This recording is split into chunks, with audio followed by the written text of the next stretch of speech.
But back to that Atlantic profile, they saw something else in Crockett, a raging narcissism. And for a woman who claims to be so tough, she has exceedingly thin skin. They described her as highly conscious of her self-presentation. Crockett wore acrylic nails painted with the word resist and a set of heavy lashes over her brown eyes. The lock screen on her phone is a headshot of herself. And Crockett apparently thinks she should be able to control to whom a journalist speaks when they're actually reporting a profile.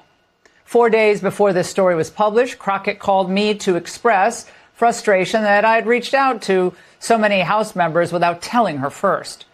She told me, shutting down the profile and revoking all permissions. Yeah. And yet another gem that speaks to Crockett's highly racialized view of the world from the same profile. Crockett said that Hispanic Trump supporters had almost like a slave mentality.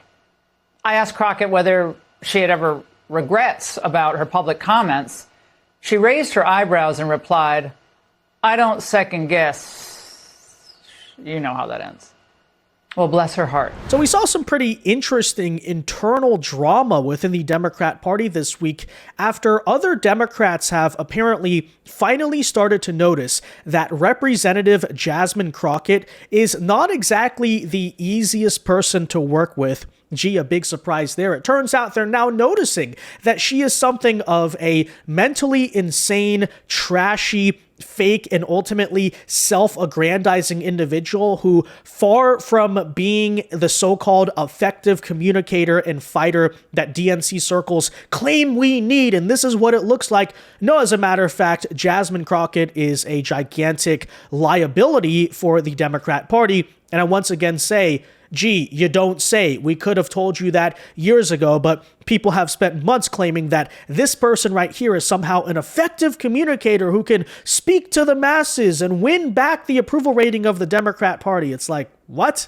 Right. So thinking about it in that way, a reflective map would look like the fact that only 39% of this state is Anglo. So how in the heck do we have 60% of the seats that go to DC are going to be decided by Anglos? That's the math that doesn't work. We need to flip the numbers so that people of color... You know, I'm just so shocked that this person is causing problems for the Democrat Party. I truly cannot imagine why such an articulate, just dynamic person truly would be something of a liability. But nonetheless, apparently we have a situation this week where Jasmine Crockett, in her ultimate ego and just, as I said, mental insanity, has apparently decided to go and cause problems with essentially the entire Democrat Party, and we mean both wings here. On one hand, she is apparently calling out, she is attacking the progressive wing of the party, like AOC and Bernie Sanders, essentially claiming here that their fight oligarchy tour is self-serving, and we'll get into those details. But to make a very long story short, what's really happening here is she, again, being this like insane person,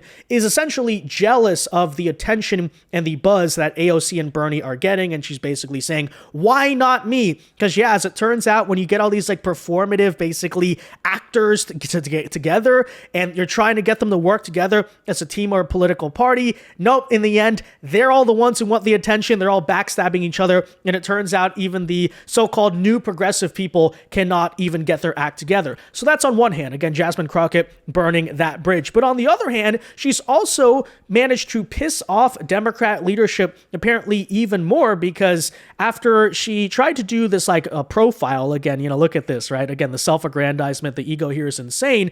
When the Atlantic, as the news outlet here, picked up on the phone and tried to call and talk to other Democrat colleagues in the House to ask, hey, what do you think of Jasmine Crockett? What is your relationship? As it turns out, nobody freaking likes her. So we'll tell you about this story here today. And again, I'm totally here for the drama. I'm totally here to watch the implosion of this absolute idiot. And again, Democrats, what did you expect? But please, keep putting her at the front of everything. Have her run for Senate in Texas. Have her run for president, heck, I'm sure this is going to go so amazingly because you overpaid DNC fancy consultants who have really learned nothing from 2024. Like, you think you understand why you lost, but you have no clue. Somehow think this is the future of your party. What turns out that's not going so well. And again, we could have told you that. So we'll get into it. First though, folks, as usual, do us a favor. If you enjoy our content, make sure you hit that like button down below and subscribe to the channel if you are new. Subscribing is not only the best way to support our videos, but it also ensures that you can stay up to date with all of the latest news and coverage. And with that said, so here's a story out of the New York Post. It's kind of a bombshell released this week, where Jasmine Crockett was apparently blasting AOC and Bernie Sanders for their self-serving Fight Oligarchy tour, saying, quote, "Oh, it's about them." Now, don't get me wrong. I think Bernie and AOC absolutely are self-serving. I think they're massive frauds. I think they definitely, AOC in particular, kind of likes the attention here. But are we not to say that is simply a massive projection? Okay, from the most attention-seeking, loud, annoying, oh, look at put me in front of the camera, make my TikToks, all this stuff, let me have the glam on the camera, individual in the Democrat Party. Again, this is projection, and this is almost like one of those age-old stories of female jealousy in the workplace, okay? Like, you know how this type of stuff goes. It's just like pure gossip, frankly, but nonetheless, here you go. So Representative Jasmine Crockett of Texas has recently criticized the far-left Representative AOC and Bernie Sanders' Fight Oligarchy tour for being self-promotional rather about the team. Of course, again, this is coming from the most self-promotional person in the Democrat Party, okay? Yeah, what's going on there? She is jealous. Kind of funny. Here to watch it. Jealousy, by the way, envy of others is a thing that will take you nowhere, okay? So we know how that can end up for people. So Jasmine Crockett, I think, you're watching this kind of go on. Her ego is massive. She's getting envious of others. Not a good place to be personally. And, what implications does that have for her career or where that's going to go? Are people going to start to notice it? We'll see. Nonetheless, Jasmine Crockett lambasted the nationwide rallies headlined by the lefty pair during a May meeting with Representative Maxine Dexter out of Oregon as she was campaigning currently, this is what was going on, for the top Democratic spot on the House Oversight Committee, according to the Atlantic magazine. And to make a very long story short, she indeed did not win that position because the Democrat leadership, other people within the Congress, I think she actually ended up placing last place because, newsflash, nobody likes her or can get along with her. She is like just this insane power trip crazy person. So during the meeting, Dexter probed Crockett about her relationship with Democrat leadership, noting that AOC had bumped heads with Nancy Pelosi back in 2019. Crockett downplayed Dexter's concerns, claiming she wanted to be viewed as working on behalf of the Democrat Party and was not looking to burn it down. That is absolutely true, by the way. She is actually, at the end of the day, despite these claims, oh, she's new and fresh, as you so often see, no, she's basically wants to be an establishment shill. The difference is it's supposed to be her, right? That's all it is. It's like personal politics at the end of the day. Again, a self-grandizing person. So Crockett went on to describe the Sanders and AOC rallies as, quote, a good idea, but a tour that primarily served the interests of the two lawmakers and not the Democrat Party. Translation, I'm really upset that I'm not involved in those rallies. I'm very upset that I'm not getting the attention and I'm not getting the popularity. It really is that simple. Are we really supposed to sit here and believe there's anything more to that story? But nonetheless, so she goes on here to say, the rallies kind of makes people be like, oh, it's about them, right? Instead of the team, Crockett said. Again, pure projection. I'm not saying she's wrong, but pure projection as we know. Amid the tour, AOC had raised $9.6 million in campaign contributions during the first quarter of this year. Hence why Jasmine Crockett is again jealous. So it goes on here. And Bernie Sanders raked in $11 million during that same period. And there you essentially have it. Now, at the same time, right, other Democrats, and hence why she lost leadership and hence why leadership doesn't like her, is because, as you can see here, senior Democratic staffers explained that some of Crockett's colleagues find her, quote, undisciplined. They are saying she's undisciplined, but are reluctant to criticize her publicly because, who wants to deal with that? Who wants to get into an argument with that individual? I don't really necessarily blame them, but it's also part of cowardice because she is, of course, popular within the Democrat base. So this guy goes on to say, She likes to talk. Gee, you don't say. That's all she does is talk, okay? She's calling other people attention-seeking. It's hilarious. Is she a loose cannon? Sometimes. Does that cause headaches for other members? 100%. During her time with Crockett, Godfrey observed that the Congresswoman speaks casually, aka speaks like she has never learned proper English. That is correct. And can also be brusque, and notice that the politician's phone screen is a headshot of herself, which we'll get into in a second. But apparently, Crockett, AOC, and Bernie Sanders all mutually have not responded to the post request for comment. And Crockett has insisted to The Atlantic that she has, quote, a positive relationship with Ocasio-Cortez. Now, if you're wondering what we're talking about here, what is this so-called Atlantic profile? So to make a long story short, at the same time this week, Atlantic Magazine sat down with Crockett to do, like, you know, just a typical, like, magazine photo shoot. I mean, look at that, right? Again, she's calling other people, attention-seeking while she's doing this, like, Vogue magazine-style thing. The profile reads, a Democrat for the Trump era, right? She's kind of like the front page of the magazine here, seeking all the attention. Jasmine Crockett is testing out these coarse style of politics that the GOP has embraced. So to make a long story short, we're not going to get into reading the whole thing. I'll just give you the brief cliff notes here. First of all, interesting details from The Atlantic's profile of Representative Jasmine Crockett. Number one, her phone's lock screen is a photo of herself, okay? This phone right here, right, the wallpaper, is a picture of herself. Now, we all know that the only people who do that are literally the most egotistical, self-centered people on the planet. Again, and by the way, it's not surprising. She worships herself, massive ego there, but this is the person saying other people are only in it for themselves. Okay, right? Again, pure projection. Secondly, she apparently thought she deserved to be the top Democrat on oversight because she has the largest social media following.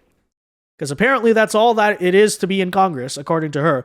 She, thirdly, tried to shut down the profile. She tried to so she did the interview, right? She was willing to do this. She wanted to be on the face.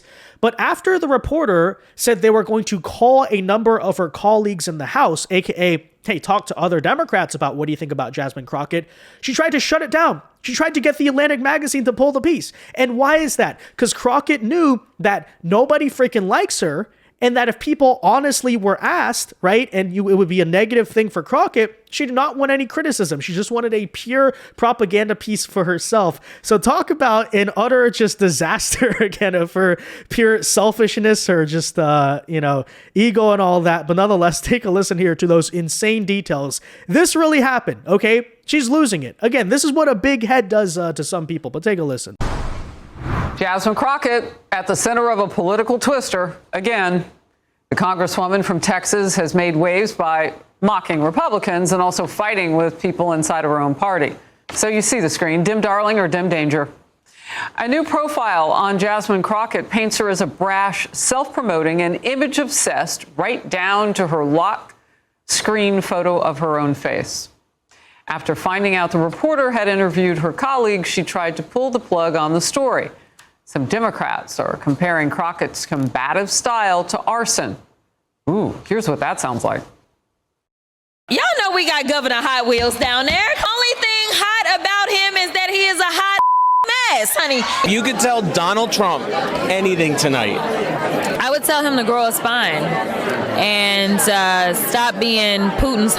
It's Ted Cruz. I mean, like, this dude has to be knocked over the head, like, hard. Okay, that's really where the issue is, though. I mean, the whole violent there's no place in politics for that. Mark Meredith is on Capitol Hill. Mark.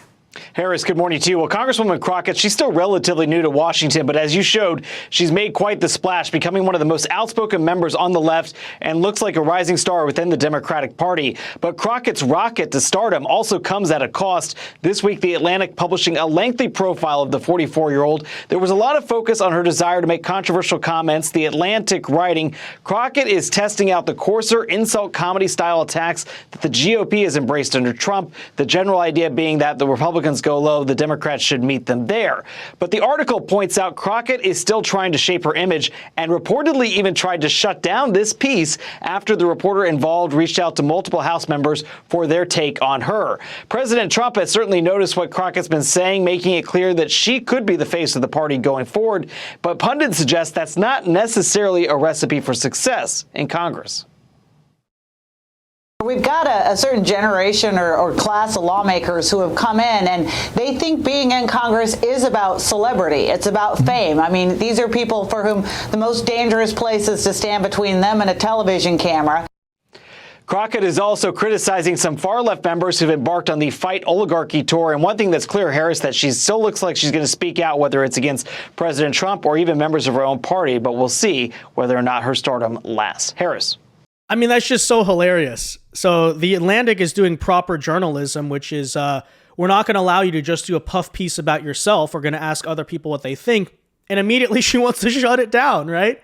But this is the person that so many idiotic, like basically wannabe Democrat consultants say, she's an effective communicator. She's real. She's passionate. This is what Democrats need. They want to see authentic grassroots fighters for us. And then the moment that anything negative is going to be written about her, she tries to shut down the piece. You know, it's just hilarious. Not even from Republicans. They're just going to interview other people from her own party. Shut it down. No, I wanted my Vogue magazine puff piece. No. I thought that was a fantastic quote from the one Fox News contributor about how people like Crockett basically think that being in Congress is about celebrity. That's completely true. There's an age-old quote that basically goes, politics is show business for ugly people. And that's what this is, right? This is someone who probably wanted to be some type of celebrity or important person and are basically using the power trip of politics to essentially be there. And it's actually a rather dangerous thing to have running our country, right? People on a power trip. But nonetheless, there you have it. Jasmine Crockett, just a total mess, a total disaster this week. I just love that. Her phone screen, her lock screen on her phone is a photo of herself, but she's calling other people selfish and self-serving. Okay. You know, I'm here for it. I encourage Jasmine Crockett, keep being insane, keep, you know, causing problems within your own party. And simultaneously, I encourage these idiotic liberals to keep thinking that if you just put Jasmine Crockett in front of a national audience, that's going to go over well. Because despite this theory, you know, again, a lot of Democrats after 2024 basically said, oh, you know, first of all, we're not real or relatable enough. And then secondly, you know, we need to be fighting harder against Trump because apparently, like, they haven't had Trump derangements. You know, they've been going easy on Trump for the past 8 years, but suddenly now we need to step up and fight. See, they don't understand. They don't understand that their constant hysteria and crybaby behavior and all this nonsense is the reason they lost, but they think the opposite. And so essentially, what's driving the Jasmine Crockett phenomenon is this idea that, like, oh, if Democrats stand up and fight, then we're going to win back our approval rating. Jasmine Crockett, I love her. She is amazing. Yeah. I think that people want to see somebody who fights and calls out the bullshit, ultimately. I think that's what Jasmine does, and we need a hell of a lot more people that are out there that are willing to do just that and call people out on their BS and not say, oh my God, Republicans are going to criticize me for saying this. Screw that. They're going to criticize you no matter what. So what we should be asking ourselves is, what are we really fighting for? Yeah. Because we know it matters. And I think Jasmine is frankly the type of leader that we're really looking to support in some senses, right? Somebody who is out there that frankly doesn't give a damn what the other side, at least the elected Republicans in Congress say what they believe in. And at least, you know, even if you don't agree with her, you know what she stands for. Yeah. Because she makes it very clear. And people are really craving that right now. They don't want more politicians that say talking points that it doesn't even feel like they believe, or you don't even really know what they mean. They want somebody who's out there that says what they believe and doesn't care what somebody else thinks about it. They want that authenticity. They seem, again, here not to not understand that, first of all, Jasmine Crockett might be popular among the Democrat base. She might be popular within her own district. But you put her in front of a national audience, put her in front of independents in Michigan and Pennsylvania and states like that, she's completely off-putting. She's insane. She's ratchet. She's ghetto. She's trashy. She just sounds like an idiot. Okay? Everything about her is completely off-putting. So that's number one here, right? But secondly, again, Democrats, a big reason you lost is because of the Trump derangement syndrome, right? People saw you as, first of all, being constantly radical. So the idea is actually not to become more radical on issues that are unpopular with people, but also secondly, because as you can see, right, despite your years of trying to slander Trump, people stopped buying it. It's, as I so often say, the boy who cried wolf effect. And so by just turning up the Trump derangement syndrome to like 11 or 12, which Jasmine Crockett has, and then sounding like an idiot while doing it, but claiming it sounds real because she says cuss words and that's going to be relatable to Americans. Do you guys hear yourself out loud? Do you hear how stupid that sounds? I don't know. You know what? Don't tell them, okay? Please keep believing this. Keep believing that having Jasmine Crockett and Eric Swalwell and Pete Buttigieg saying cuss words, the big BS, abbreviated bill there, I'm so real, F Donald Trump. Yeah, that's gonna fix the problem, right? That's definitely why you lost the election. If Kamala Harris just said more cuss words, she would have won. Okay. Of course, that's in the absence of actually having something substantive or popular to say. But anyways, with that said, guys, let me know your thoughts on the Democrat chaos in the comment section down below. Be sure to leave a like on this video, subscribe to the channel if you are new, and until next time, God bless and peace.